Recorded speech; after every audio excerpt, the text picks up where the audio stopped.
Manpada police स्टेशनच्या हद्दीमधली ही कारवाई आहे, सदरची कारवाई. त्याच्यामध्ये आमचे डोंबिवली विभागाचे एसीपी सुहास हेमाडे साहेब आणि सिनियर पीआय संदीपान शिंदे, त्याचबरोबर नवी मुंबईचे एसीपी बनसोडे आणि त्यांच्याकडील अधिकारी कर्मचारी हे संयुक्तपणे ठाणे पोलीस आणि नवी मुंबई पोलीसने खुनी पलावा या ठिकाणचे काही सोसायटीमध्ये काही नायजेरियन राहत असल्याची माहिती मिळाली होती आणि त्या अनुषंगाने आज सकाळी सुमारे 7 वाजल्यापासून ते आता दुपारीपर्यंत त्या ठिकाणी कोम्बिंग ऑपरेशन केलं आहे. सदरच्या कोम्बिंग ऑपरेशनमध्ये आपण टोटल 24 नायजेरियन नागरिकांना त्यात ताब्यात घेतलेलं आहे. त्या 24 नायजेरियन नागरिकांपैकी 14 हे पुरुष आहेत, 6 महिला आहेत, लहान मुलं 4 आहेत आणि असे एकूण 24 नायजेरियन, त्यानंतर घाना या विविध युगांडा या विविध देशात राहणारे जे आहेत परदेशी नागरिक यांना मानपाडा पोलीस स्टेशन ताब्यात घेतलेलं आहे.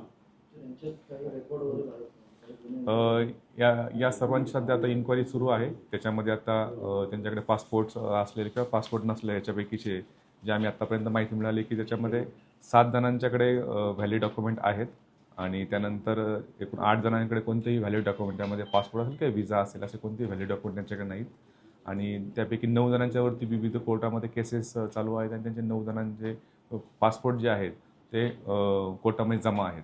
अशा प्रकारे या सगळ्यांच्या कारवाई चालू आहे. त्याप्रमाणे एक जो नायजेरियन आहे तो वाशी पोलीस स्टेशनकडे एका गुन्ह्यामध्ये NDPS गुन्ह्यामध्ये वॉन्टेड असल्यामुळे नवी मुंबई पोलिसांनी त्याला ताब्यात घेतलेला आहे. अशा प्रकारे एक या खुनी पलावा भागामध्ये अशा सोसायटीमध्ये असे नायजेरियन नागरिक राहत आहेत.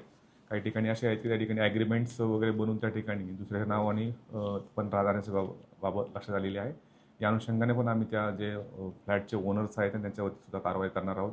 यापूर्वी पण आपण बघाल की 2025-26मध्ये सुद्धा खुनी पलावा परिसरामधून नायजेरियन नागरिकांच्यावरती आपण NDPAची पण त्यामध्ये कारवाई केलेली आहे आणि हे सुद्धा जे आरोपी आहे ह्याच्यापैकी 9 जणांच्यावरती पण यापूर्वीची NDPAची गुन्हे दाखल असल्याबाबतची माहिती आमच्यापर्यंत मिळालेली आहे. सर, मागच्या वेळी डाऊनटाऊन या सोसायटीमधील आरोपींना अटक करण्यात आली होती, इंटरेस्ट पकडले गेले होते 2-4 कोटी. बरोबर आहे. आता आपण जे सोसायटी जे आहेत खुनी पलावा, डाऊनटाऊन असेल, क्राऊन तळोजा असेल, असे विविध सोसायटीमधले सगळे हे नागरिक जे आहे नायजेरियन नागरिक राहणारे यांना ताब्यात घेण्यात आलेलं आहे. निश्चितपणे या ठिकाणचे जे आपण घर कुणाला भाड्याने देत आहे आणि भाड्यानंतर त्यानंतर त्या घरामध्ये राहणारा व्यक्ती कोण आहे, त्याचं कोणतं रेकॉर्ड्स आहे याबद्दलची वारंवार आपण लोकांना सूचना दिलेल्या आहे आणि त्याच्यावरती ज्यांनी पालन केलं नाही अशावरती गुन्हे पण दाखल केलेले आहेत.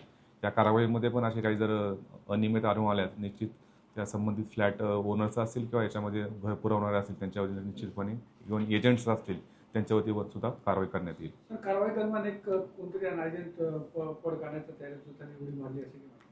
आम्हाला कारवाईनंतरची सदरची माहिती मिळालेली आहे. त्या ठिकाणी नायजेरियन एक महिला आणि त्या ठिकाणी उडी मारण्याचा पळून जायचा प्रयत्न केलेला आहे. त्या सदरबाबतची माहिती आम्ही अजून घेत आहोत. त्याचे नाव काय आणि कोणत्या हॉस्पिटलला ती ट्रीटमेंट घेत त्याबद्दलचे आमचे तपास सुरू आहे. सर, या कारवाईमध्ये काही सापडलेलं आहे का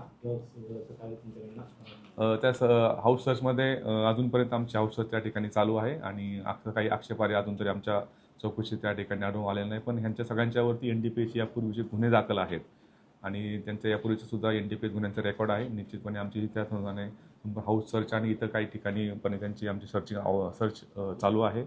टोटल कारवाईमध्ये आपण पाहत असाल की ठाणे आणि नवी मुंबईचे 2 ACP, 25 अधिकारी आणि त्यानंतर 80 कर्मचारी, जवळ 100पेक्षाही जास्त अधिकारी कर्मचारी या संपूर्ण कोम्बिंग ऑपरेशनमध्ये होते आणि एक ही जॉईंट कारवाई जी आहे नवी मुंबई पोलीस आणि ठाणे पोलीस यांनी केलेली आहे.